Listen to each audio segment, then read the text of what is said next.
नमस्ते दोस्तों, मैं डॉक्टर प्रबल अग्रवाल, राधा कृष्ण होम्यो क्लिनिक रामपुर से।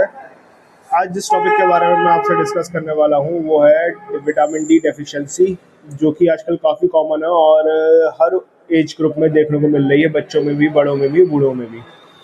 विटामिन डी, जैसा कि सब कहते हैं कि विटामिन डी जो है वो हमें सनलाइट से मिलता है। तो मैं एक बात क्लियर करना चाहूँगा कि सनलाइट के अंदर विटामिन डी नहीं होता है। सनलाइट की जो यूवी बी रेज होती हैं, जब वो आपकी बॉडी में पड़ती हैं तो हमारी बॉडी के अंदर जो डीहाइड्रो कोलेस्ट्रॉल होता है, जो आपकी स्किन की सुपरफिशियल लेयर में होता है, तो जब सनलाइट की यूवी बी रेज उसमें पड़ेंगी तो वो 7 डीहाइड्रो कोलेस्ट्रॉल एक्टिव हो जाएगा और वो कन्वर्ट होगा विटामिन डी3 में। तो जो लोग कहते हैं कि हम धूप में रहते हैं, धूप में सारा दिन काम करते हैं और तब भी हमारा विटामिन डी लेवल कम रहता है, तो वो इसलिए क्योंकि जब सनलाइट के अंदर विटामिन डी होता ही नहीं है तो आपको सनलाइट से विटामिन डी कैसे मिलेगा। सनलाइट एक रिचेस्ट सोर्स है विटामिन डी का, और जो सनलाइट सबसे ज़्यादा ज़रूरी होती है विटामिन डी को, हमारी बॉडी में 7 डीहाइड्रो कोलेस्ट्रॉल है उसको एक्टिव करने के लिए, वो हमारी सुबह की सनलाइट होती है। यानी कि सुबह 7 बजे से लेकर 9 या 9:30 बजे तक की जो सनलाइट होती है, उसके अंदर जब आप अपनी बॉडी को एक्सपोज करेंगे तब आपका जो 7 डीहाइड्रो कोलेस्ट्रॉल है तब वो एक्टिव होगा विटामिन डी3 में। तो इसलिए अगर आप पूरे दिन भी धूप में रहते हैं तो उसका कोई फ़ायदा नहीं, क्योंकि उसके बाद जो यूवी वी रेज़ है वो हल्के हल्के कम होने लगती है और यूवी ए रेज़ बढ़ने लगती है, जिसकी वजह से हमारी बॉडी में टैनिंग होने लगती है। तो अगर आपकी बॉडी में विटामिन डी3 की कमी है तो अपनी बॉडी को सुबह 7 बजे से लेकर 9 साढ़े 9 बजे तक के बीच में आप बॉडी को एक्सपोज करें, धूप लगाएं, जिससे की वजह से धूप आपको 15 से 20 मिनट देनी है और हफ्ते में 2 या 3 बार आप ले सकते हैं सुबह सुबह।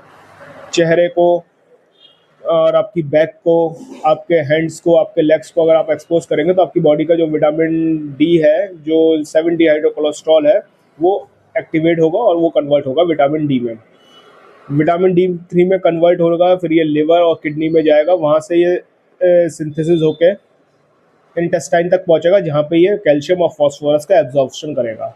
तो विटामिन डी की अगर आपकी बॉडी में कमी है तो आपको बॉडी में पेन रहेगा, जनरल फैटीग रहेगा, एक्सेसिव स्वेटिंग होगी, ओवरवेट भी हो सकते हैं आप विटामिन डी की कमी की वजह से, इम्यून सिस्टम आपका वीक हो सकता है और आपके मूड स्विंग्स हो सकते हैं, आपको नींद नहीं आएगी। तो विटामिन डी की कमी के ये भी कारण हैं। अगर आपको विटामिन डी की कमी है तो आपको ये परेशानी हो सकती है। तो अपना विटामिन डी3 लेवल चेक कराएं और अगर आपको कोई दिक्कत है तो आप सनलाइट के में अपनी बॉडी को एक्सपोज करें और विटामिन डी3 की मात्रा बढ़ाएं। कुछ सोर्सेज ऑफ फूड हैं जो विटामिन डी3 को बढ़ाते हैं, जैसे कि आपका एग यॉक हो गया, या फोर्टिफाइड मशरूम्स, या फिर जो मशरूम जो कि आपके धूप में अच्छी सनलाइट के अंदर वो जो है बढ़ते हैं और पैदा होते हैं, उन मशरूम्स को खाएंगे तो उससे बढ़ेगा। आपका ओट्स हो गया, उससे विटामिन डी3 आपको मिलेगा। तो अब मार्केट में आजकल विटामिन डी3 के शैशे और कहते हैं लिक्विड फॉर्म और टैबलेट्स दोनों अवेलेबल हैं, लेकिन विटामिन डी3 एक फैट सॉल्युबल विटामिन है, तो आप उसे जब भी खाएं तो पानी से ना लें। पानी से अगर आप विटामिन डी3 की टैबलेट या फिर शैशे को लेंगे तो वो आपकी बॉडी में एब्जॉर्ब नहीं होगा, क्योंकि वो फैट सॉल्युबल विटामिन है, तो उसको एब्जॉर्ब होने के लिए फैट की ज़रूरत है। तो आप अगर उसको दूध में मिला के लेंगे या फिर ब्रेड पे बटर लगा के उसके ऊपर छिड़क के लेंगे तो आपकी बॉडी में जाके वो इंटेस्टाइन में अच्छी तरह से एब्जॉर्ब होगा, तभी आपकी बॉडी का जो कैल्शियम और फॉस्फोरस है उसको वो सही से हेल्प कर पाएगा आपकी बॉडी के एब्जॉर्प्शन में।